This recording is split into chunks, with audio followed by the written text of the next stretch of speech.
stand clear of the doors. Por favor, manténganse alejado de las puertas.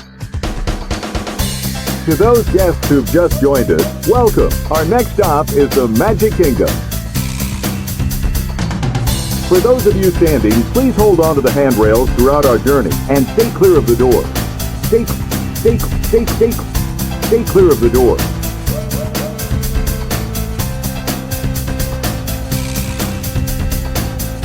Ladies and gentlemen, we are approaching our station at the entrance to Main Street, USA.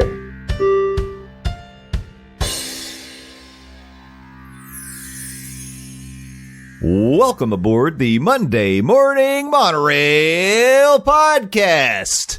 This is Justin Monorail, and this is episode number 228 of the Monday Morning Monorail podcast. Welcome back. Today is Monday, November 18th, 2024, and if this is your first time listening and I didn't address you, welcome to your first ever episode.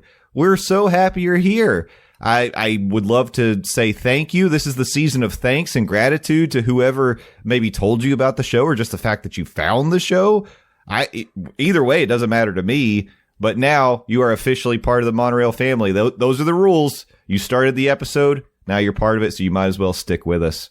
We have a lot of Disney news to get to today, but before we do that, I've got to welcome in my co-hosts. So, coming to you live from the Overthinker studio, it is Stephers. Stephers, welcome to the Monday Morning Monorail. How you doing? Hello. I was about to take a sip of my Alani, and then you said Overthinker studio, and I realized that's me. So, hello, it's me. I'm here. I'm the problem. It's me. You're wearing a sweatshirt. This is why I say this, and there are letters on it that spell Overthinker right across the sweatshirt. So I'm wondering, is this a reference to something, or you just think of yourself as an overthinker? I am indeed an overthinker. I also have this is the same shop that sells the sweatshirt I have that says the anxiety is anxieting today. Okay. So there's a theme, with my attire, there's always a theme. I just thought, I didn't know if maybe it was a Taylor Swift reference that I didn't get or something, Negative Ghost Rider. All right. It's just me. It also has a smiley face on this, a smiley face all over this arm. I like those smiley faces. And then it has you're overthinking again. Oh, on the arms, in the position that you can read it, like it's for the reader, for the wearer of the shirt. Yeah, that's nice. Well, it's stylish. It's good to keep that in your mind, and then hopefully you don't overthink it. But I feel like once you call attention to it, you're just going to keep overthinking. That's just how it works. But I look cute while doing it. That's fine, and you do, Stephers. I agree with that. But let's bring in another person to the Monorail who also looks cute doing no matter what he's doing, even though he's in witness protection program. It's Landon the Doane. Landon, welcome to the Monorail. Hi, everybody. Coming in from the isolation station of love. It's me. It's the DOZ, Landon the Doane. And it's a Monday morning. You know what that means. Guys, I've been thinking here recently, you know what I miss? VH1's Behind the Music. Oh. That was a really great series. Like even if it was a band that I wasn't particularly fond of, I loved that series. And even if it was formulaic halfway through the episode, and then tragedy struck the band, and it was always right before a commercial break, I was hooked. Man, I was hooked. That's not where I thought you were going with that at all. To be honest with you, I had to find out what happened to the Bee Gees. I got to hang on through this commercial break. Well, what's crazy is like you would find out watching the VH1 Behind the Music that even these bands, like the Bee Gees, you don't think of them as like hardcore, but they were all doing back then, and it's just like it didn't matter what kind of band it was. That's what they were doing. Nowadays, everybody was. I don't know if that's.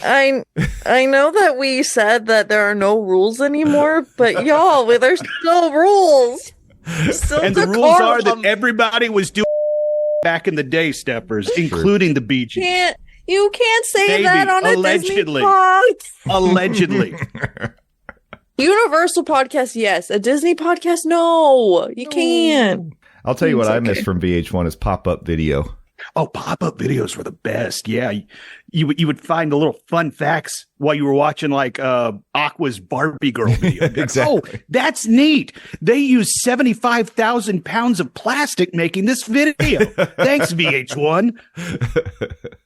I'm barely old enough to recall VH1, and you're welcome for that.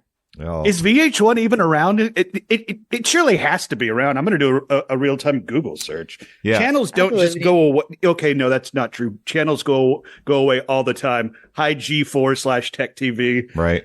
Yeah, I mean, I don't know if it's still around. It may have been like absorbed or acquired by another network or something, but I wonder if now there's like VH1 programming as part of MTV or something. Like I could see that happening. I don't know. I don't even know if MTV is still around, to be honest with you. But yes, MTV's still around. Where else are they going to show 16 and Pregnant, Jay? That's ridiculous.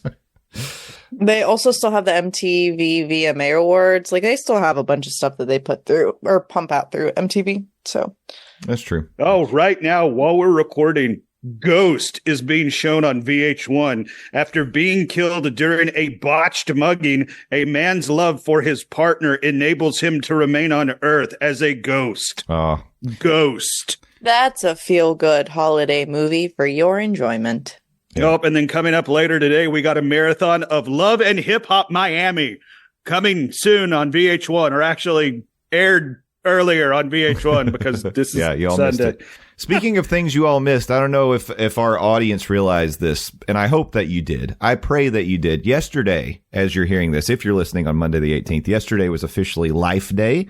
So happy Life Day to all of you out there. I hope that you've got your red robes and orbs, or at least you did yesterday, in your hands. If you've never seen the Star Wars Holiday Special, I implore you to go look it up on YouTube. It is quite a watch.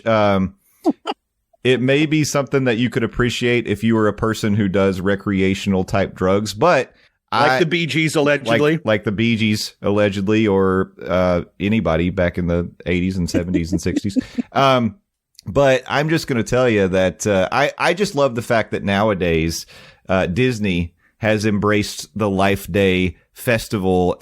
I think they could do more with it, but at least every year we get some Life Day merchandise that you can buy in the parks. Last year I purchased the Chewie in his robe, the little plush that I mean, it's my favorite comfort plush now at this point.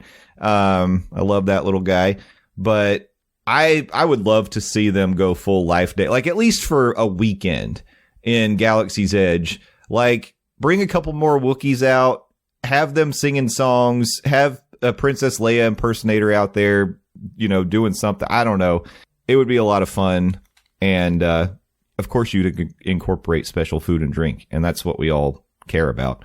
But that would be cool. Yeah. If they actually did something outside of the merchandise in the parks for Life Day. Yeah. Even do it in Disney Springs if you don't officially want to do it in the park. Just do something. Do something fun for Life Day. I'll be there.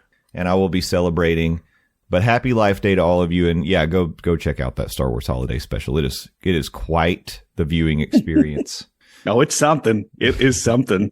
It's the one with B. Arthur in it, right? Yeah. B. Arthur singing a song in the Tatooine cantina. Yep. Yep. Spoilers! That's not a spoiler. That's not a spoiler. Know. That's just part of the I've content. never seen anything. Yeah, also, I've never seen any of it. My favorite fun fact about the holiday special is that it is actually the first appearance of Boba Fett, because there's a cartoon in the middle of the special, and it's about Boba Fett. It's really interesting. Yeah. Just insane that is where one of the most beloved characters in the Star Wars universe comes from. The Star Wars Christmas/Life Day special. Yeah. Pretty incredible. Back in the good old days of like variety shows around the holidays, I miss those days, honestly. But this year, if you are a fan like me, we're getting a Sabrina Carpenter special on Netflix. So yes, we are. And you know what? That'll be on repeat. Oh, I had a girls' night this past weekend. Well, you're listening to this. Yeah. So this past weekend, and we watched the Guts World Tour Netflix thingy. Mm-hmm. I wish I got tickets to that concert, but that's besides the point. Well, how was Did they climb the aggro crag? She got up on a moon and floated above the audience. That's pretty cool. That's basically the same crag, though. Let's hit the leaderboard, Mo! But speaking of Sabrina Carpenter, Christina Aguilera surprised her at her LA show. Wow. That's cool. It was iconic. It was actually iconic. I'm excited. Anyway, yeah. I'm done. Yeah. Sabrina Carpenter, same initials as Santa Claus, so it is the season. I mean, it's appropriate. Cute and quippy. Hey, so speaking of the holidays and the seasons, I wanted to give everybody a heads up on upcoming programming because we are approaching the most thankful day of the year, Turkey Day, as it were. Thanksgiving's coming up. A late Thanksgiving this year. It's going to be on the 28th of November. And because of traveling and holiday schedules and all that sort of thing, we're going to have to change up our recording schedule, which means we're not going to release a normal show on Monday, November 2nd, but we will release a episode of Monday Morning Monorail Podcast. It's going to be December 2nd. Oh, sorry. December 2nd. Sorry. We are going to release a M34D, and it's just perfect timing because our next attraction on the list that we were supposed to get to in Epcot was Honey, I Shrunk the Audience. The fun fact about that is Honey, I Shrunk the Audience actually opened November 21st of 1994. So this is 30 years after the opening of Honey, I Shrunk the Audience, which is kind of crazy to think about that it's been that long. But we're going to celebrate the 30th anniversary of Honey, I Shrunk the Audience by doing an M340, a deep dive on that show, and we will release that on Monday, December 2nd. Not November 2nd, December 2nd. Period. The end. Moving on.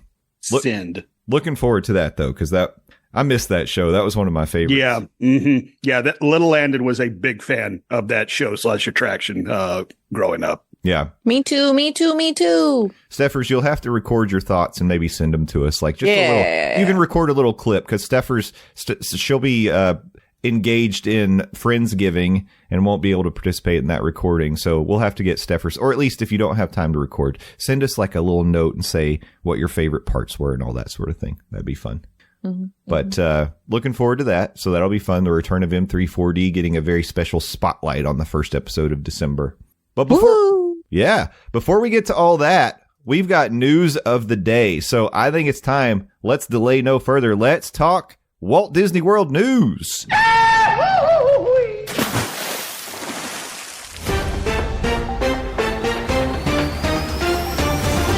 That's right, dreamers. We are back once again with the headlines from around the Walt Disney World Resort. And we're going to do this in a way that in my mind makes a lot of sense. We're going to start like as if you're viewing Disney World on TV, and then you go to the airport, and then you go to the resorts, and then you go to the park. So we're going to start with TV. Smart. It's like clicking I in. like it. Yeah. Uh-huh. Last weekend, as you're listening to this, Disney actually recorded their Christmas special in the Magic Kingdom park. They did the Christmas parade, and they did their special stage shows where they bring up musicians and record holiday songs and greetings. Last year, it was crazy because we went to the parks.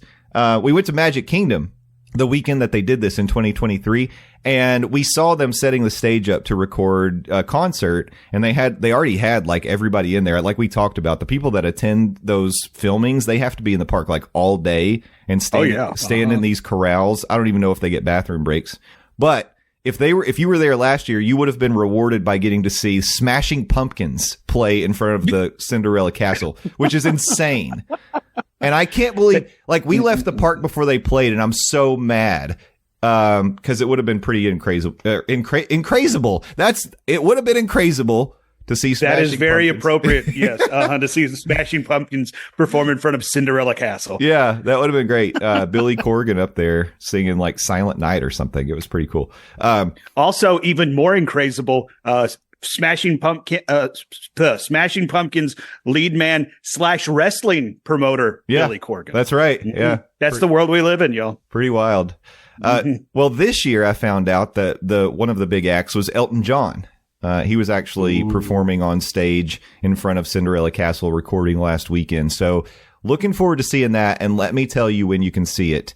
Coming up on ABC in 2024, you will be able to watch The Wonderful World of Disney Holiday Spectacular Sunday, December 15th at 8 o'clock p.m. Eastern. The primetime special celebrates its 9th year with all new musical performances from Walt Disney World in Florida and Disneyland Resort in California. We actually have a blog about this over on Diz Mornings, so go check out dizmornings.com. This is pretty cool. It's a new feature of the new era of the Monday Morning Monorail. We're actually talking about things that we have blogs about You can go to our website and check it out and get all the information. But yes, dismornings.com. You can read about that. The other thing that you will be able to see on Christmas Day is the Christmas Day Parade. Again, this was filmed last weekend. I don't think Elton John participated in the parade. Wednesday, December 25th, 10 a.m. Eastern time to noon is the Disney Parks Magical Christmas time or Magical Christmas Day Parade. Do you all usually watch the Disney Christmas Parade on Christmas morning? I do. I don't know. I don't have cable. Well, and I do have cable, but if I'm being honest, I'm generally asleep when it airs because Eastern time it's going 10 to noon, and my family's Christmas traditions is we do everything on Christmas Eve, so that affords us to sleep in on Christmas Day itself because we arranged that Santa comes early for us. That's nice. Well, I'm nice that Santa could accommodate that for you guys. I'm really happy about that. Yeah, well, we're kind of a big deal up at the North Pole. Yeah, we're showing ourselves as the frauds that we are. We're not really Disney fans. We don't get up and watch the Disney Christmas parade. No, I do. Have cable. You don't have to have cable, Stephers. It's on ABC, which means all you need is an antenna. Mm-hmm. I don't know if I have that either. I have a digital antenna. Get you a powerful one because you can get like 50 channels with like a good digital antenna. Yeah, for free. I'm stressed. Okay. Don't be stressed. Then you get your local stations. It's something. Hey, it's good in case infrastructure ever breaks down. But then the flip side of that. But the infrastructure would never break down. That's ridiculous, Jay. I mean, come on. Well, the flip side of that is if infrastructure actually does break down, I don't think people would be broadcasting news on TV either. So, but who knows? So that's when radio steps in. See, radio's not dead, guys. That's right. So you need a radio antenna as well. And just go down to Best Buy, buy a radio antenna. They're only, $50,000 and, hundreds of feet tall. It's fine. Well, I just want to say I do like watching the ABC Disney specials around the holidays. It definitely gives me the holiday feeling. It feels very festive. It puts me in the spirit. So I'm excited. I already decorated. You decorated already. That's great. Okay, hear me out. I have half Thanksgiving. I'm not against fall, y'all, but being that Thanksgiving is later this year, I decided to put up my tree. I didn't put all the ornaments on yet. I'm gonna do like a little Friendsgiving, like we all can put an ornament on the tree kind of vibe. Mm-hmm. But I did put up my tree and I have some Christmassy things out. But I still have my fall leaves on my mantle to keep it a wombo combo, hybrid, as I like to say. Yeah. Mm-hmm, there's a little overlap. You're just celebrating the seasons. Mm-hmm. I like it. Exactly. It's interesting you say that, Stephers, because this weekend I've been having a hankering for the season, and it's like I'm generally not. I don't have a full blown tree. I have a little itty bitty tree and just a few Christmas decorations that I sometimes break out. It's like, I love Halloween. I didn't put up a single dang Halloween decoration this year, but I don't know. I feel like I need a little bit of joy in my life. I came this close to putting out my Christmas decoration. Like, no, it's not even Thanksgiving. I really might do it today after we get done recording. No one's going to blame you. I honestly, I might keep up my Christmas decorations for the next 4 years. I just might do it. I don't know. I might do it. That's too much. I'll put up a tree and then change the season, like the ornaments seasonally. There we go. Yep. Maybe I'll do that. I would love to have a Halloween tree. I've heard people do that. I'm thinking about doing it. You can do a Christmas holiday tree for this season. Then next year, after the new year, you could do a Mardi Gras tree. Then you can move on to a Flogar tree. Oh, okay. I guess Easter, but flowers just seemed cooler in my head. I'll put flowers and eggs on the tree. Who cares? And then you can repeat you scramble some up and throw them in the tree. Scrambled eggs. Oh, no. And it turns into a breakfast tree. Oh, I like the idea. I like the idea of a brunch tree. I like that. Oh, I love that. You can just go grazing by. It has like a Bloody Mary bar, too. Oh, yeah, ornaments that are shot glasses that have little mimosas and Bloody Marys and things. Oh, it's perfect. We're going off the rails. This is a great Turn off the recording. This is $1 million idea. Somebody's going to steal this. Oh, my goodness. Hey, speaking of stealing ideas, it's really, it happens all the time. And apparently MCO is not above it. Here's another article that you can read on dismornings.com. The Orlando International Airport has a new app and website that basically is modeled after the Disney app they know that because they know they get so many travelers through the airport that are pretty much trained at this point to use the Disney app for navigation, for like times and updates and parking and all that. So MCO's like, if you can't beat them, join them. And we all know MCO has the best ride in all of Orlando anyway. It's true. Yeah. So Correct. I hope that they have like real time waits for the MCO monorail on their app. Wait, does this mean I'm going to have to get up at 7 a.m. to join a virtual queue for my flights? Yeah, that's right. Yes. How did you know? Dang it. But you can buy Premier Pass Lightning Lane for the MCO monorail. It's only going to be $50 a day. Wow, that's actually a bargain compared to TSA PreCheck. That's right. Yeah. But the new MCO app, it will offer quick navigation. It gives you indoor maps with turn-by-turn directions, real-time updates, giving live updates on security wait times and flight status, and then parking information, which is great because lately when I've gone to MCO, half the parking garages are either full or closed. So I'm like, I don't know. Where do you park? People need to fly. Where are you supposed to park? So then you have to go park in a field nearby. But pretty cool stuff. And for those fans of MCO, I mean, we all love the MCO carpet. And we all, you got to do the carpet pick when you land in MCO. So this is now a new tradition. Get that MCO app going. One of the things I found out recently, I didn't know this. You all know Terminal C is like the newest terminal at MCO, and you can actually buy a day pass to just go to the terminal and like eat and drink and shop there. It gets you through security, but you don't like without going on a flight. Oh, remember when we said that the serious. MCO monorail's the best ride? Yeah. I think it's lending itself. I'm sure it's cheaper than a Disney ticket. You can buy a day pass to go to a terminal. Yeah.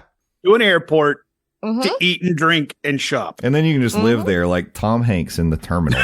Oh, that was such a that movie. Yes, exactly. Yes. Honestly, I didn't know that this was possible, but it's something I learned about. Yeah, it's a guest pass. Terminal C guest pass. I was trying to see if I can get the price real quick, but I don't know if I can. That kind of wrinkles my brain because it's like the last time I flew out of MCO, my flight got delayed and I had a unexpected like 5-hour stay at MCO, and me and the Smoking Hot Girlfriend, we tried to make it over to Terminal C because no offense to the Outback Steakhouse there at whatever terminal we were stuck at. It's like, no, if you wanted to go to Terminal C, you'd have to go back through security and stuff. It's like, no, but you're telling me the non-flying public can buy a day pass, a guest pass, and just go over there to eat and drink and shop. It's true. And actually, it may be free as I'm looking at the MCO. What? I'm looking at the MCO website. Experience MCO Visitor Pass Program. So you apply. It's almost like getting TSA PreCheck. You apply online, and you have to provide your birth, your full legal name, gender as it appears on your TSA approved photo ID. You get confirmation, and then you get TSA approval, and then you present your Experience MCO Visitor Pass at the checkpoint, and you get to shop, dine, and enjoy an airport terminal. For some people don't have anything better to do. I don't know. Sure. Okay. So there you go. Non-Disney news, but it's somewhat related. As we know, we're big fans of the MCO monorail. Correct. I mean, the MCO monorail gets you to the Disney monorail, which then gets you to the parks. So There you go. Yeah. So that is true. We love it because it gets us where we need to go. All right. Let's talk about some resort news. Landon, I know when I shared the notes for today's episode, your heart skipped a beat for a second because of this next article. And luckily, it's not going to impact you. But came this close to having a medical episode. Yeah. We all, if you listen to this show, you know that all of us are fans of Topolino's Terrace restaurant. It's, I think, the best sit-down restaurant on Disney property at this point. I love it. I will second that. Yep. Views, the Lotus will third that. the bar, it's so good. It's so good. Plus it's in a beautiful resort and you can ride the Skyliner to get there. I mean, come on. It's great. But if you're coming in January of 2025 to Walt Disney World, you need to mark your calendars because the Topolino Terrace restaurant will be closing for a 2-week refurbishment from January 12th through January 25th. It's a short period of time. We don't really know the details of the refurbishment, but it doesn't seem like it's anything major. I assume this is just a little like brush up, like freshen up kind of thing.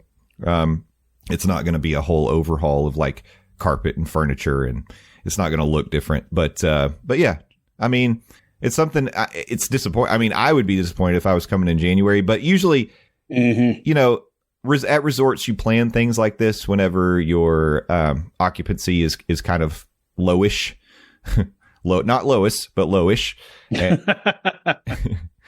I see what you did there.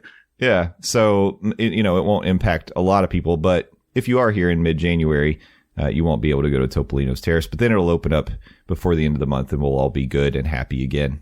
No, I mean, in theory, yeah, they look at this. This is going to be the quote unquote slow time, if there is such a thing at Disney anymore. I don't know. That is up to debate if slow times still exist. But yeah, you would think this is going to be when visitors and people staying at the Riviera would be at a lower level than like, say, June or July. Yeah. But at the same time, if you do have a trip planned down to Disney during the time when Topolino is closed down, this is a bummer because like this is my go-to when I'm down on property. It's like we have Living with the Landon coming up in April. I plan on going to Topolino's to celebrate my birthday. Like I'm going to have a birthday dinner at Topolino's when I'm down for Living with the Landon in April. By the way, I have thrown together a Christmas trip for the Lotus, and that's happening in December. And the Lotus loves going to Topolino, so we are going to go to Topolino's as part of her Christmas trip. So, like, to me, this is a must-do dining experience. I will say you are going to pay for said dining experience, but in my opinion, you get your money's worth when you go to Topolino. So, my heart goes out to you if you are down January 12th through the 25th of next year, because Topolino's is not going to be a dining option for you. Yeah, it's a bummer, but it is. It'll be back and better than ever. And then, if it's something you miss out on this time, it just means you have to go back to Disney. So exactly. Dang it. I mean, gosh darn it. You got to go back to Disney, and maybe next time you can get that breakfast with Mickey and friends there. I've yet to do the breakfast at Topolino's. Yeah. I've never done the breakfast either, but I've definitely heard good things about it. Me too. Character dining. I mean, Topolino, like you said, is an experience. It's an expensive experience, I'll say. But it's worth it. I mean, every signature dining outlet is pretty expensive when you go to Disney, but character dining is also, especially for breakfast, tends to be an expensive thing. So very true. Yep. I don't know if that's something that I'll do unless I was like going with someone who was traveling down here and they had some kids that they wanted to take or something. I would like to try it sometime, but I don't know. Me too. Or if I was somehow I tripped into staying at the Riviera or something like that. Yeah. That would work out too, because you're like, oh, well, we're here, we might as well do it. Exactly. Yeah, exactly. But so, I mean, like, if you are staying at the Riviera at next January 12th to the 25th, and you hear this, and it's like, dang, it's like, I was looking forward to going to Topolino's. There are other really good eating options at the Riviera. And plus, like Jay pointed out, you are a Skyliner stop, so you can hop on one of those things and head to a myriad of other great dining options, just not the one on the rooftop that is top notch, in my opinion. Yeah. Good point. There's always more options nearby. And that's a good thing. Disney's got a lot of resorts on property, and it gives you a lot of variety and a lot of different experiences. Something to keep in mind, speaking of refresh of the Disney resorts, we do have like a lot of resort rooms that are being refurbished in the next year, which I also found this interesting because, as we mentioned, that you typically you want to plan like a refurbishment during like a lower occupancy time period, and seeing all of these like stacked up guest room refurbishment projects for next year kind of makes me think that Disney's looking ahead and thinking that next year they might have some occupancy issues. So why not take advantage of it? Maybe they're looking forward and thinking, oh, well, we've got Epic Universe and a whole, several hotels opening up the street. People are going to be drawn that way. Maybe we take advantage of this and upgrade our product a little bit. So that being in mind, I wanted to keep you guys updated on this. Disney's Port Orleans. Guys, I'm struggling with, I can't. You okay over there, buddy? I shouldn't be podcasting. Disney's Port Orleans Resort Riverside. There Bless you go. From you got there. early April 2025 through the end of January 26. Guest rooms in the Magnolia Bend at Disney's Port Orleans Resort Riverside will undergo refurbishment. Over at Pop Century, from late March of 25 to mid-February 26. These are long stretches. Wow. Long. Yeah. Guest rooms at Disney's Pop Century Resort will undergo refurbishment. The Yacht Club from January 25 through May of 25. That's a shorter one. Some guest rooms at the Yacht Club Resort will be under refurbishment. Copper Creek at Wilderness Lodge from mid-May 25 to September 25. Some of the cabins at the Wilderness Lodge are going to undergo some refurbishment. And then Wilderness Lodge proper from April through December of 24. So this will actually finish up before the end of the year. The Boulder Ridge villas at Disney's Wilderness Lodge will undergo exterior refurbishment. But a lot of work. I mean, the one that caught my eye was really Pop Century because, first of all, that's a year. That's a whole year. And as I remember it, like most of those rooms got the refurbishment treatment not that long ago at Pop Century.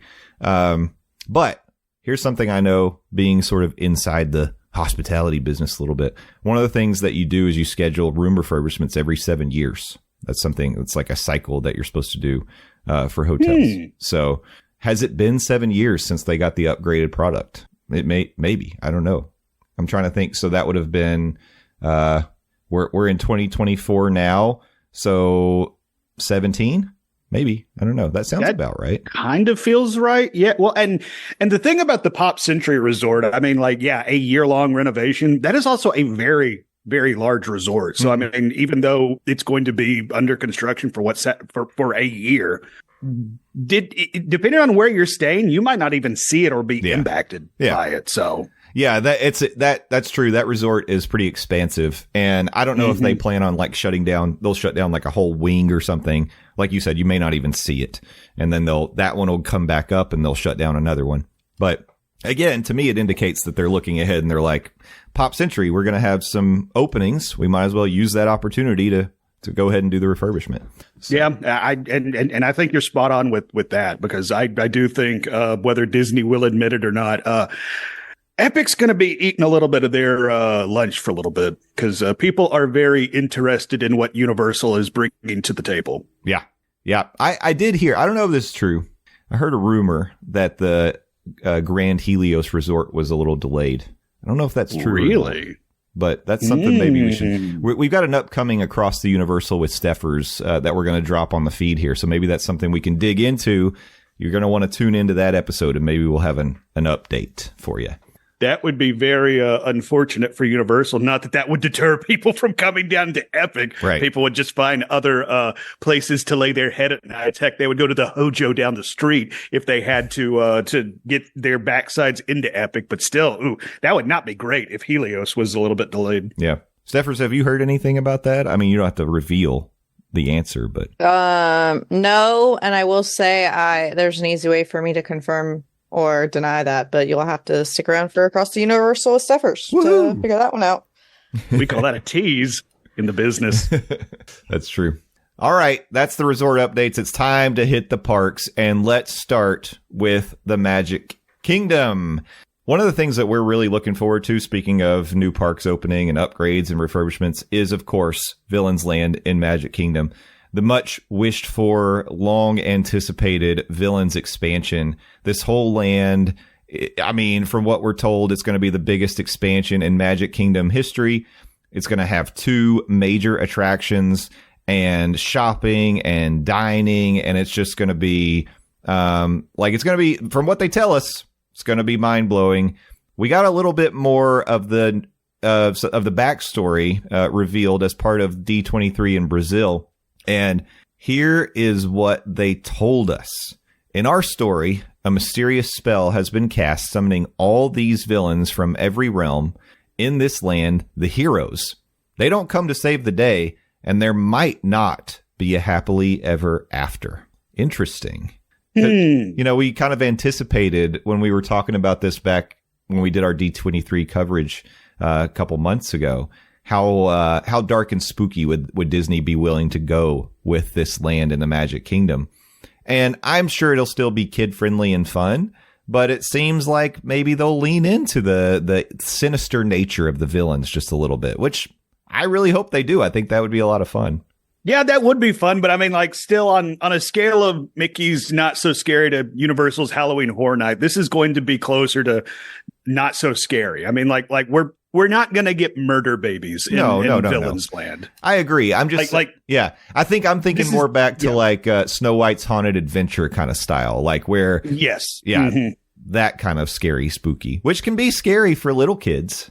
Oh yeah, yeah. Like I definitely see some of the smaller visitors to Villains Land might get their day ruined, and we might get some crying fits. But at the same time, I'm afraid if they lean too far into that, Disney is going to realize that and then pull back real quick on it. Yeah. Because at the end of the day, you're still in the Magic Kingdom, and Disney doesn't want to see small children leave their park in tears. As much as we want them to go like lean into the dark, into the villain, and be like, ooh, edgy, this is fun, this is neat. Disney doesn't want children to run away from Cinderella Castle terrified. Yeah, I was going to say they don't want children leaving the parks in tears more than they already do. Okay, well, generally when they're leaving the parks in tears right now, it's because somebody had too much magic and just needs a nap. Yeah. I don't even know if this is going to be like a thought that could be illustrated well with this, but what I picture for Villains Land, you know that Disney Kingdoms game? The mobile app where I'm familiar with it, but I've never played it. Vaguely, yeah. Okay, so essentially you're like quote unquote making your own Disney, but like to unlock each zone, there's like dark and spooky, bad magic essentially. I'm assuming they're going like a half whimsical take where it'll be like a dark and spoopy. Mm-hmm. But like that kind of vibe where I don't think it'll be like fog machines like Halloween Horror Nights or anything like that. But I think it'll be like, I'm interested on how they're going to do the lighting and kind of play off of, obviously there's the sun and like day, like I'm wondering how they're going to tie all that together. I don't know if they're going to do like foreground, like kind of that sight lines kind of thing, but I'm imagining it's going to be like the dark magic kind of vibe. And then it's just, yeah, Hades I hope Hades is in this. If Hades isn't here, I quit. I don't know if you saw, there was like a list of villains that they're talking about that'll be involved in this, and it was a mile long. Like, so that's why I didn't even include the list, because it's basically any villain that you have seen in a Disney movie could be involved in this. But yeah. Well, that's the thing, though, is so you say that there's a list that's a mile long, but if you look at this article that we're referencing for, all this and all these announcements for D23, Josh D'Amaro is like saying like ground's breaking and like dirt's moving, whatever, but then permits aren't being done until 2 days after he says these things. So like, yeah, Josh D'Amaro says a lot of stuff. I don't know, like, I'm interested to see what actually comes to fruition. I'm going to say that way. Mm-hmm. I won't I'm going to say this. Realistically, I don't see how you can have a villains list a mile long without either A, a rotation of some sort. B, you also have to think about like when they do not so scary parties and they have like villain stuff there, like how are they going to cycle through those for like the attractions that they put for specifically not so scary, or like Run Disney events thrive themselves on like characters you don't always see in the parks. And I'm pretty sure Hades is like part of for some of them, like you could take pictures with him and some other villains. I'm like, they're going to have to rotate. I don't think that this is going to be like a consistent mile long list of villains. I think you'll have odes to them for like rides and stuff, but like meet and greets, at least they're going to have to cycle. There's no way. And see, looking at the concept article or concept art from the article that we're referencing from Blog Mickey, it's like, I don't know, maybe this is just blue sky battered syndrome on my behalf. It's like, I said it last week when we were talking about the Pirates Tavern. There's still a small part of me. It's like, is this actually going to be built? because Disney and Josh D'Amaro has talked a lot of game in the last few years, and we have not really seen a lot of it come to fruition.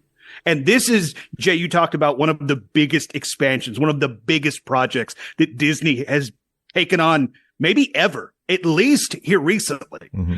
And I mean, they are swinging for the fence with this one. And the concept art, I mean, like it looks amazing. It looks like something that Disney has never pulled off, because they haven't. This is something that Disney has never done.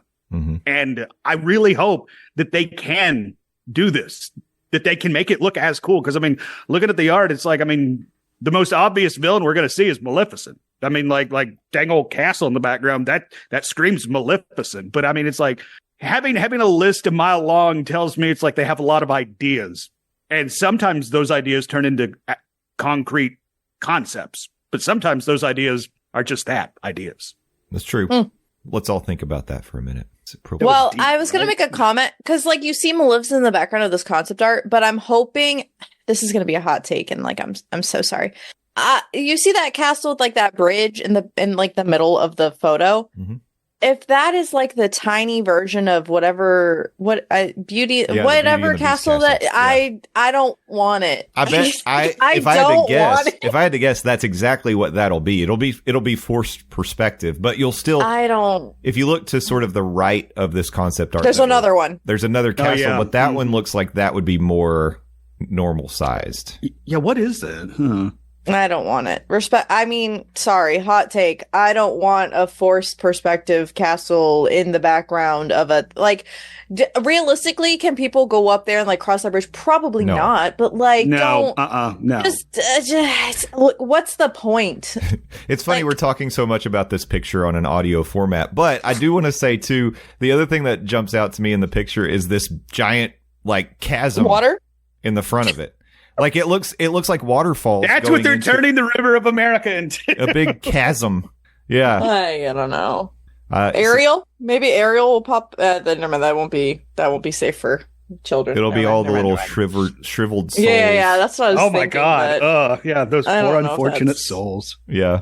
I don't know. I think great concept. I don't think we can really bank any of our, like, if you hold your breath, you'll run out of air before. No, in the article it says that they don't think that it'll be done until at least 2030. Come on, that's close enough to hold your breath. Go ahead and hold your breath.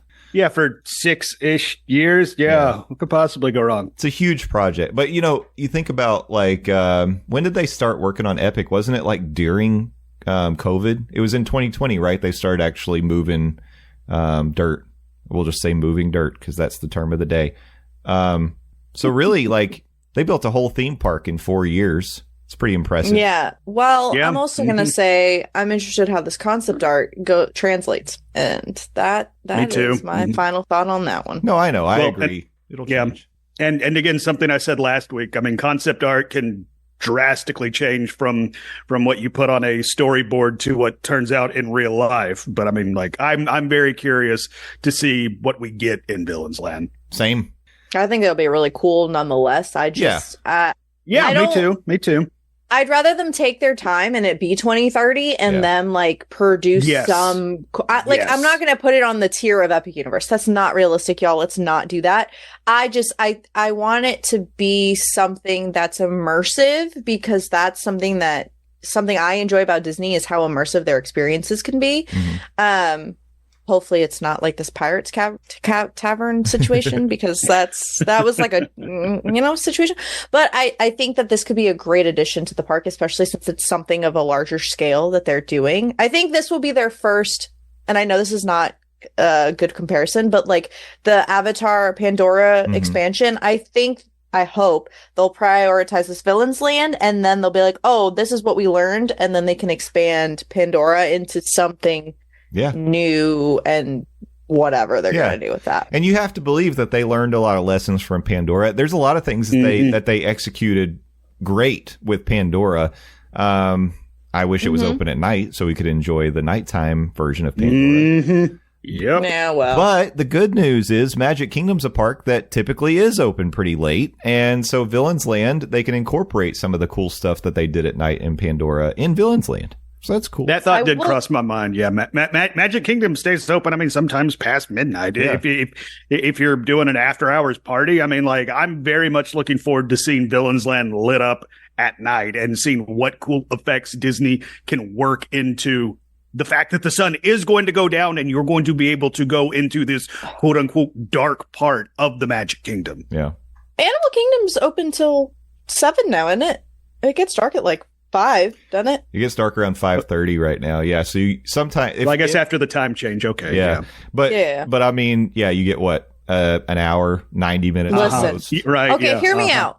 Would you take an Animal Kingdom? Here comes park? Noted Disney defender Stephers. No. I'm just saying, like a devil's advocate here. Would you like? It's for the animals, right? That they close it, so whatever. So if they close every single ride down that's like outdoor animal, whatever, and you can only do like Pandora and Dino Land, whatever is what, would you take that? I don't think people would pay. You know what I mean? Like you wouldn't pay for a half a park experience. But you're not. I don't think you would have to pay. Just like rope off, like, all right, last safari. Well, they already do. Last safari runs at a certain part, and just be like, okay, like the Africa part of the park is closed. Maybe you could. Well, no, I don't know if you could keep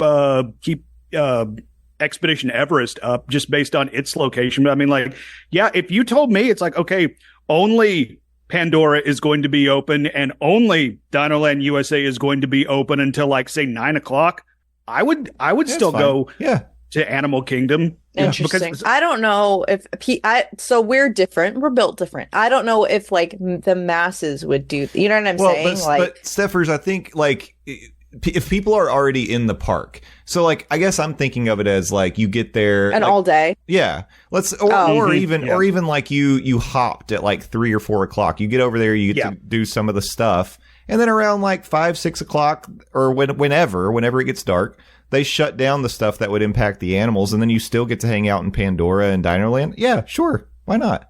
Because No Bed Lounge is right there. Also, they're cutting their costs. I mean, like It's like cutting servers in a restaurant. It's like, oh, we're shutting down half the park. We get to send all these cast members home, and now we're just operating the stuff we can. You know, that's fair. I don't know. I do think a lot of people would hear it's like, what are you telling me? Half the park is going to go home. That means half the people are going to be in line for Flight of Passage. Okay, done. Sign me up. Yeah, there'd be a crowd that would be there, but yeah, I get what you're saying too, Stephers. It's just like, you know, but if that were like, say they opened in the morning and the only thing they had open was Dinoland and Pandora, no one's paying for that. But if it were just like, oh, after these hours, you know that's what you're getting, it's better than closing the whole thing at 6 o'clock. I don't disagree. I was just saying, like, in terms of Disney's standpoint, in terms of like, you know, getting their full income, I guess. Yeah. I was just like, but I didn't think of like being there for like half the day or like a full day and then it just stays. Yeah. Like parts of it closed. I don't know. That's an idea. I mean, who doesn't want to rub that weird seed thing in the dark? Yeah. And go spank the seed. You got to spank it. Yep. Get after it. It likes it rough. Yeah. Well, you know, like you think about like Epcot too. So you can go to Epcot, you get there at like 8, 9 in the morning, whenever it opens. World Showcase doesn't open till 11. You know, so it's a similar thing. It's just in reverse. But anyways, I was today years old when I didn't realize that World Showcase opened at 11. Yeah. I think every time I've gone there, it's been like later in the app, like later, so that it's already open by the time I get there. That's so funny. And even after 11, when the World Showcase opens, not everything is open in the World Showcase. Right. Yeah. It's like, hello, I would like to purchase one of your food and or drinks. We're not open yet. Come back. It's like, but we're not open yet. Come back. Okie dokie artichoke. Moving on. Yeah, it's true. But then it parties all night. It does. Mm-hmm. Speaking of Epcot, there you Jinx. Go. Nailed it. Oh, we really got to talk about this, don't we? Okay, I'll take it. Anyway, remember World Celebration Gardens and how, you know, there are lights in the ground and it was all pretty for like 2 seconds. Ugh. R.I.P. Literally 2 seconds. Yeah. Yeah. Apparently, nothing's working. It's completely broken, and the ground lighting specifically. Ground lights. Yeah. I mean, if these pillars were broken, they would have a whole other problem. Yeah. So what's going to happen with this? Are they going to fix it? Are they going to rip everything up? Are they going to, what are they doing? Wait, there were beams. What are they called? Panels? No. What are they called? The pillars? No, the lights on the ground. Yes. Like the lines in the ground also lit up. It wasn't just yes, spotlights. Oh Yeah. no, it lit up. The ground lit up. Like that was one of the selling points of this new World Celebration Garden. I don't know. If people have been following our Instagram for a while, I posted. I don't know if I posted it as a reel or if I just did it as a live video or something. But like my first time going to World Celebration Garden at night, shortly after it opened, practically brought me to tears because I was sitting there with the ground lighting up. It danced with Spaceship Earth, like it went with the music, like everything was so. And I was sitting there going, "This is what Disney is supposed to be. This is what Epcot's supposed to be." And I was really having like a moment. Yep. I thought it was just hexagonal things. Anyway, apparently they have some temporary, like opaque looking covers on these lights, but no one knows what the long-term solution is going to be. I hope they fix it, but realistically, with the rain that y'all get in Florida, like that's the thing about ground lighting, at least in my opinion, is you have to get something that sustains the amount of water that, like, between obviously people stepping on it, but like pressure from getting stepped on, water damage, there's a list of things that this needs to withstand. And I realistically, like, as cool as it sounds, I don't know if they're going to find a solution that has it come back. Unfortunately, it's really heartbreaking, honestly. It looks cool as heck. Incredibly disappointing because I mean, like when it first opened, I was never fortunate enough to see it in person like you, Jay. So I just had to see it in video and like even over video. It's like I remember seeing somebody was able to set up the shot where you were able to see the ground light up with Spaceship Earth in the background, and you talked about it. The lights in the ground danced with Spaceship Earth, and it was just a sight to behold. And like this was one of the selling points of the World Celebration Gardens. And it's like, okay, you got Walt the Dreamer in the background. You got Spaceship Earth in all of her glory being lit up. And then in the foreground, you have these lights that are playing along with it. Now it's just such a dang bummer. Yeah. It didn't even make it did it make it 6 months? Not really, not in full operation, because it started breaking down and only parts of it would light up for a while. But now, like, according to this blogmickey.com article, it's totally broken. Like, none of it lights up anymore. And I'm really hoping that the plastic pieces that they're putting in place of the translucent material is really a temporary thing. I don't know that that's true. I think my hope is that the material they used initially was just the wrong material, because obviously it was breaking, it was popping up, it was a tripping hazard for people walking across it. And if that's true, that means it was probably allowing a lot of water intrusion as well. Yeah, to Stephers' point. Yeah. And so that being the case, maybe they just, they're like, oh, wow, that didn't work at all. We've got to find something that's a hardier material that can actually do this. And then they just seal it. But you really can't seal it because you'd have to be able to get in there to fix it, which is something that, like, did they not think about that when they installed it? It needed to be like modular so that you could take pieces out and replace them if needed and things. But it seems like that wasn't the case. I don't know. I'm just so sad about that. My thing is okay, now you spent however long the walls were up in Epcot. You built this thing that no longer works X amount of time after you take the walls down. What are you going to do? Put the walls back up and do something else? You know what I mean? Like, what are they realistically going to do here? I love Epcot. Mm-hmm. I love the vision, and I applaud the attempt, but it just seems like not everything, but a good chunk of what we've been getting at Epcot is just not holding up to the test of time, the follow through is not executed well. I don't even know what to say about it, but between like Communicore Hall and like and I get like, it's just lights on the ground, boo hoo. Yeah, whatever. But when you when it incites reaction like you had, Jay, like, what are you I don't know. You can't give them half an experience, especially when the walls were up for so long and you finally unveil this cool thing that like everyone listen, Epcot. I We're all love grieving you. here. That's what I'm saying. Like it's just sad, I think, for me to see the vision and then it comes to life and then the vision like fading. It just, and so quickly the lights of that vision literally get turned off. And Stephers, you said something, everybody loved this. Do you know how hard it is to get Disney fans to agree to something across the board? This is one thing that everybody pointed to. It's like, okay, yeah, that's dope. Yeah. That is cool. They nailed it. Yeah. And then it's like less than a year. This opened December of 2023. Less than a year. Yeah. Insane. I don't know. Here we are. But one good news, or one piece of good news, is that they've got like little points of light over near the Walt the Dreamer statue. All those seem to still be working. So that's nice. At least those are coming up from the ground. The columns all seem to be working. The metal trees that in that garden over where the Forces of Nature show happened. Oh yeah, I forgot about those metal trees. Those still light up. I mean, there's still a lot of functioning things, but this was sort of the centerpiece. And people were already a little bit underwhelmed by the planter that sits in the middle of that area, because they were like, we really lost the Fountain of Nations for a planter. So I don't know. Maybe the solution is, because you don't have to shut down an attraction or anything, if they did wall off that central core, maybe they just totally redo it with something else. Maybe it just becomes a fountain. If that were true, like a light up fountain or something, I'd be cool with that.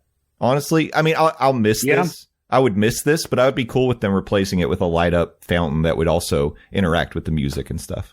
That would be cool. And I mean, I don't know a lot about fountains. I'll say that before I say this. It seems like a fountain would be easier to maintain than this, because I mean, clearly this ain't working. I wish literally and figuratively. I wish you both could have seen it when it was like fully functional, because it was just. It really was like, it would give you goosebumps sitting there watching it. And they even set up like there are seating areas around this central core of the World Celebration Gardens, like with Adirondack chairs and everything facing that area, because the whole idea was you could just sit and take it in because it was gorgeous to look at. So, yeah, I don't know. I hope that they figure something out to replace that or to somehow to fix it. But it is very disappointing that there's so many people who just didn't get to see it fully functional. I'm sorry. If you didn't, I'm sorry. I am sorry that you missed out on that.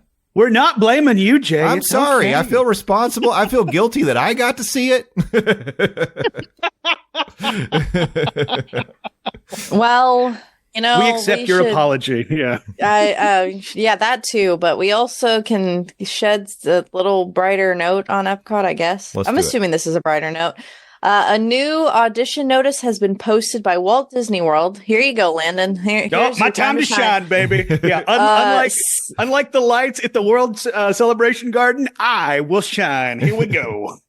Seeking new variety acts for Epcot. The notice says that Disney Live Entertainment is accepting online submissions for variety acts of up to 5 performers to perform it as atmosphere entertainment at Epcot. Disney says that the acts will be contracted as needed, which would suggest seasonal or non-permanent work. Is seeking fun-filled entertainment for diverse audiences of different ages, including families and children. Examples include magicians, jugglers, physical comedians, performance artists, visual acts, solo/duo dance team. There you go, Landon. Acts using technology and unique multidisciplinary acts. Perfect. I can do all of those. Yeah. At the same time sometimes. Currently, the Forces of Nature acrobatic show is contracted through March 2025. It's unclear if this new audition notice is set to replace that show or if the new variety acts will be in addition to. I'm assuming, okay, hear me out. You keep Forces of Nature, right? And then you have like roaming acts. Like, I think that this needs to be like a mobile throughout the park kind of vibe, an interactive element, if you will. However, if you're juggling, don't move that. Like, stay stationary. That's a lawsuit waiting to happen. You say that as somebody who has clearly never juggled chainsaws and weasels at the same time, Stephers. That's correct. I That have is not several done that. lawsuits, not just And a I- lawsuit. And I will not be trying that at home. Also, this atmosphere entertainment could also be located in other spaces of Epcot beyond the Central World Celebration Gardens area. So, stay tuned for more info on that. But, if you have a talent and, live in Florida, go forth. We wish you luck. All right. So Period. mark your calendars. I'm going to be out there performing my variety act because I live in Florida. I can do it. Are you finally going to bring the aristocrats to Epcot? That's right. No, this is a bright spot, and this is a good piece of news because, as I enjoy saying, I hope that they keep Epcot weird, and I want to see even more weird, abstract, acts. I think Forces of Nature is a really cool addition to World Celebration Gardens, I just want more of that. So, I mean, if we can't have light up ground, keep Epcot weird at the very least, even though it's seasonal. Yeah, that's the only part. It's like, dang, it's not permanent. But hey, if it's not permanent, maybe that means they'll rotate in different acts, for lack of a better term. Yeah, so you can see some different types of weird. That could be cool. It's funny that they say acts using technology. So you could go out there with some AR goggles and be like, "This is what I do. I'm using AR, guys. This is my act." Whoa, look at that. That's crazy. Okay, wait. And everybody's AR. Look at this weirdo. AR goggles to simulate the lights working. Oh, World Celebration. Stephers. Listen. Just twisting the knife. Yep. Though actual technology, it works. I look forward to seeing Laura, the moody teenager who just stands on the rail and texts. That's her act. Or maybe and she looks at you with the side eye and just goes back to texting. Someone who films a TikTok right in the middle. No, we call those Disney bloggers. It's true. It's very true. Yeah, they pay to get in the parks. Disney will not pay you to get in the. Well, no, if you're big enough, I take that back. Yep. All right. Well, so that's at least a little bit of an encouraging thing at Epcot. We love live entertainment. That's part of what sort of brings the parks to life. I'm wondering, how long do we have to wait before they bring back the Citizens of Hollywood? Is that ever going to happen in Hollywood Studios? It blows my mind that they haven't made that call yet. Yeah.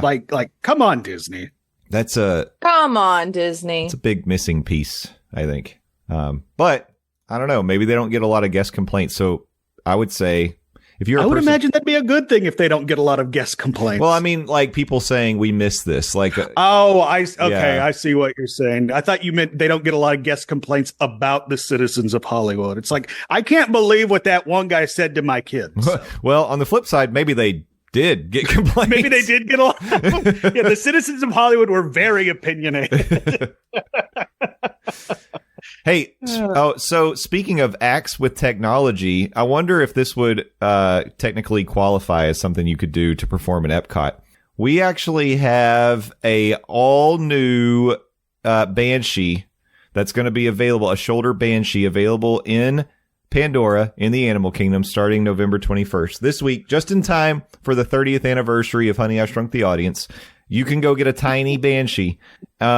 This version is remote controlled instead of having a little thing that actually physically connects to it. So it's still going to move around. It's still going to move its head and interact and things like that. But you're going to have a remote control so you can put it on your shoulder and then control it from a hidden location. And then people are like, wow, that banshee is really alive. And another cool thing about these new banshees is that they will interact with each other, sort of like the droids. If you build a droid at the Droid Depot, they interact with each other as well when you're in Star Wars Galaxy's Edge. So these banshees will do this not just in Pandora, but if you happen to be somewhere out in the world, say you're in Omaha, Nebraska, you've got a banshee on your shoulder, you happen to pass another person in Omaha, Nebraska with a banshee on their shoulder, they'll wink at each other or something. I don't know. I think two of our listeners from Omaha need to test this theory out so that we can, you see it in action for ourselves, And I really hope that those two listeners in Omaha are best friends wearing their banshees, like heading to the Publix. That'd be awesome. or they don't know each other and they're going down aisle 7 looking for gluten-free pasta, and then they see each other from down the aisle and they lock eyes, and then their banshees eyes lock with the other banshee's eyes, and then they fall in love. Yeah, it's a meet all cute. because of this podcast and banshees.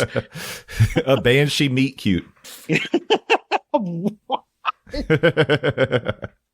It could happen. I don't know why we are like this. Oh, wait, no, this is sad. I'm going to fire up my this fanfic article right in here real quick. All right, well, while you fire that up, I'm going to talk about this sad, sad time at Animal Kingdom. I mean, it's sad but happy, but I think it's sad. The pride of Animal Kingdom, literally. African lions will be retiring and new lions are arriving soon. Yeah. I'm sad about it. Anyway, the 2 iconic lions are retiring from the Kilimanjaro Safaris attraction at the park. A new trio of lions will replace them. As long as Disney's Animal Kingdom has existed, the savannah has been at the heart of this park and home to over 100 animals, including some pretty majestic savannah royalty African lions. A symbol of strength, nobility, and power, Disney's lions have always been one of the most iconic stops on Kilimanjaro safaris. True. For the last decade, 2 special lions, Dakari and Kamari, have stood tall atop the highest point of the savannah, creating lasting memories for millions of guests who have visited the park and admired their beauty or heard their mighty roar. Have you ever heard their roar? I think I've only done it once. I have. It sort of sounds like barking. Yeah, It is definitely not what you hear from Mufasa in The Lion King. That's also true. It is with heartfelt emotions that we share the news of Dakari and Kamari's retirement to a conservation haven in Florida, accredited by the Association of Zoos and Aquariums. Didn't know that was a thing. As they enter the next phase in their lives, we made this major decision with a continued focus on their well-being, happiness, and health in mind. They have received world-class care from the animal keepers, veterinarians, and the entire animal care team for many years and will be greatly missed. Yeah. Oh. Yeah. It is sad, but it's also like, it's kind of nice because let those beauties go and enjoy like the twilight years of their lionhood and just relax without people looking at them and yelling at them. Oh, most definitely. Yeah. So how old do lions live? That I do not know. Maybe we could do a real-time Google search. But it's like this is kind of a bummer, but at the same time we talk about it. It's like Animal Kingdom is a hell of a theme park, but also it's a hell of a zoo, and they have to think of the best for these animals. And it's like, if this is what the animal experts think is best for Dakari and Kamari, like, thank you, and go enjoy your retirement, as it were. Yeah. Up to 20 years. Okay. So, wow. Okay. I guess these lions have pretty much been there their whole lives. That's adorable. They've been there for 10 years at least. And fun fact, they served as inspiration for the live action version of the 2019 Lion King movie. That is a fun fact. Yeah. Wow. Well, I mean, you've still got a little chance to see them. You can go see them before they retire, I guess. Do we have a final date or a retirement date? I did not see one. Does not seem like it. No. I hope they throw a retirement party for him to give him like a big cake. True. See, I was thinking like a big golden watch, but then I remembered lions really don't tell time, as far as I know. Do lions observe daylight savings time, you think? No. No, Okay, I don't right. think. Yeah, that's true. There's actually parts of America that don't recognize daylight savings time. So lions probably don't either. They're above it. They're better. Good for them. Yeah, they're good better for them. than I us. respect that. They don't care about like burning lamp oil. Nope. Mm-mm. Lions, in fact, are better than us. Yep. Well, I'm excited to meet the new lions, and Me too. Yeah. and I'm like happy that you don't want these animals to be, because they're working. They're cast members. Yes, they have a nice environment that they get to live in, but I bet that they're going to be well taken care of at this conservation haven that they're going to. So as long as it's not run by, what's his name, the Tiger King, Joe Exotic. Yeah. Well, thankfully he's still behind bars, so Good. I think Kamari and Dakari are covered there. Oh yeah. wait, they're not going to Carol Baskin's place, are they? Oh no, not her. No. No, this is approved by the Association of Zoo, whatever I just said. AZA. The AZA, yeah. Yeah, that. Yeah. AZA. Forgotten about Carol Baskins. I think we all tried to, but I just brought her back. Thanks, buddy. I don't appreciate that. One follow-up, in case you didn't follow along with the story, they did find her husband eventually. I don't know. Oh, did they? Yeah, they did. Wow. Okay. I did not follow along with that, but I'll be honest, I did not see that development coming. Yeah, I think that happened just in the last year or so. They actually found him. So she didn't feed him to her tigers or lions or whatever. Well, that's good? Question mark. I guess so. Yeah, I suppose. Yeah, I'm gonna be honest. I did not hop on the Tiger King train. Yeah, no, that was part of my pop culture blind spot, and I was totally fine leaving it there. Because the more I found out about that Joe Exotic guy, I was like, you do not seem like a good person. No, none of the people in that show were. And, that was kind of what drew me into it, because it was just a train wreck. The whole show was a train wreck. And you just couldn't stop. What else were we doing in COVID? Making not shortbread, but making, what is it? Sourdough? We were making sourdough in COVID and watching Tiger King. I had to keep going to work. Somehow in the apocalypse, I was deemed an essential worker. Yeah, that was weird. We need radio. We need entertainment in times of plague. Do we need radio? No. We do. It connects us. It brings us together. It informs us. In some way. But it's just weird. Landon Doane, essential worker during the apocalypse. Truly the darkest timeline. I think you're an essential worker, Landon. Thanks, buddy. I appreciate that. You in the state of Tennessee. But you know what also people need in times of plague and otherwise? They need podcasts.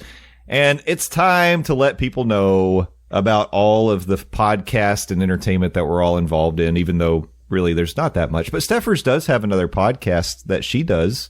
So why don't we wrap things up and do some plugs? Stephers, how's Sippin' and Bitchin' going? Sippin' and Bitchin'. We finished our book. Woo! Yay! Yay! And you can catch up on all the parts of that beautiful, beautiful book. An in-depth, deep dive. Sippin' and bitchin' on everything, everywhere, all the time. And now we're taking a break for the holidays because you must take breaks to prevent burnout, because you too can prevent forest fires. All of those things are true. Not necessarily related. Not at all. And then if you, just want to follow my life, Adventures with Stephers on everything else, because, well, I am too a juggler in my spare time. And I like to juggle multiple tasks. Thought you were going to say you were a juggalo. And then I was like, this is a huge reveal, Stephers. Whoop, whoop. You got Fago in the background over there? What's going on? Oh, my goodness. Yeah, Throw up your hatchet mans, y'all. And if you're feeling real spicy and wait, hold on. I gotta cancel that. Hey. Hard stop. If you're feeling generous, Stephers is still looking for a job. So hit your girl up. Oh. I'm glad you changed it.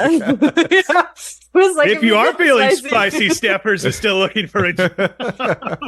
But not that kind of job. Please. I know, in this economy, Stephers. No.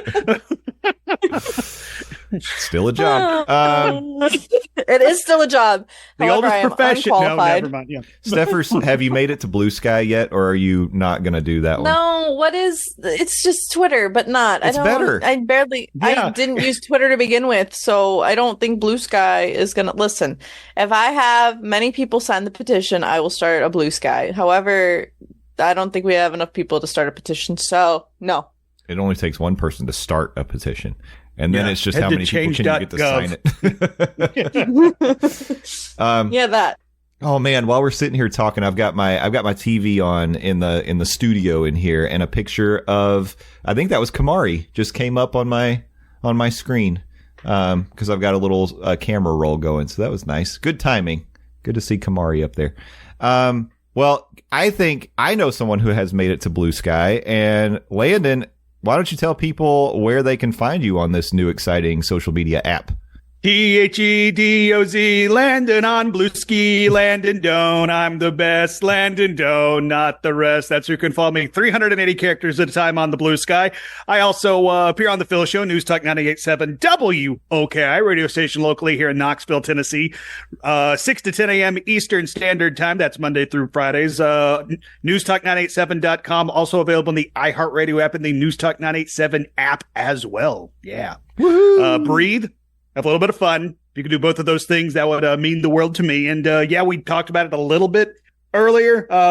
Living with the Landon coming up April 1st, 2025. I'm turning 40 and I'm heading down to Epcot where I will marathon ride Living with the Land. And I'm asking you, the lovely listener, to donate money for every lap, for the lack of a better term, I go through on Living with the Land. I'm raising money for Second Harvest Food Bank of East Tennessee, with all money raised earmarked for the Feed the Kids program. Head over to the Diz Morning website to learn more about Living with the Land, and also head over to dizmornings.com just for a whole bunch of cool blogs, information about heading down to the parks. You can book your next upcoming trip down to the parks through Diz Mornings. And also there's links for official Living with the Landon merchandise, and any money purchased past costs through that merchandise goes to Second Harvest Food Bank of East Tennessee. So raise some money, get a dope t-shirt, a dope hoodie. I know in theory it's going to get cold at any point. It's like 60 degrees in East Tennessee. That's why I say it's going to get cold in theory at any time. You could also get raise some money and look good doing it. So there you go. Love you, made it. Fantastic. Living with the Landon, coming to a Epcot Land Pavilion near you. Be there. It's very exciting. Yeah. I was just thinking about something while you were saying that, Landon. So you're going to be celebrating your 40th birthday, doing your Living with the Landon fundraiser in Epcot. Stephers is planning her 30th birthday at Epic Universe. And I'm going to be able to celebrate my 50th birthday when Villains Land opens at Magic Kingdom.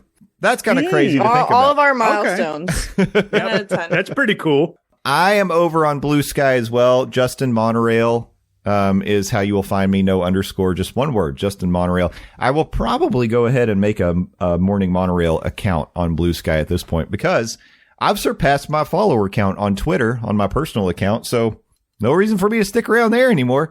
Oh, and Mark Hamill joined Blue Sky. So if you needed like celebrity endorsement, George Takei is over there. Mark Hamill's over there. Everybody's coming. Everybody's showing up to the party, and it's all the good people. Paul F. Tompkins over there. I don't know. Is he? Yeah, he is. Yeah. Oh, perfect. I'm going to follow him shortly. Love that guy. Yeah, he's great.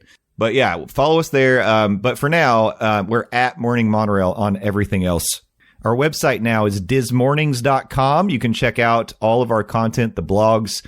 You can also fill out a form if you're planning on doing some traveling, and Stephers and Nate can help you out. They can be your travel planning specialists.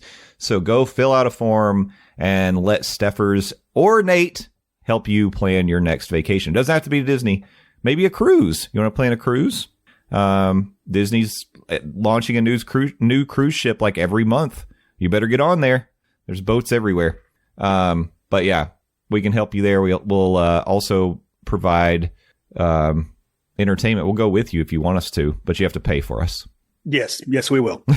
But yes, you do. You have to pay for us. And once again, I want to reiterate, Nate and Stephers will help you book. So most importantly, Landon will not. That's probably for your benefit. It's true. Just FYI. Yeah. Jay, maybe if you pay extra. I mean, I can at least give you opinions on things, but that's what we do here every day. Yeah, my opinions are free. And if they're generally not good, but I give them to you. But if you enjoy hearing them, good or otherwise, make sure you come back again next week. We'll be back with another episode of the Monday Morning Monorail podcast. Happy Thanksgiving month. Happy Life Day. Happy 30th anniversary to Honey, I Shrunk the Audience. Until next time, thank a team member, thank a cast member, be excellent to each other, and party on, dudes. We'll see you next week. Bye-bye. Okay, bye-bye.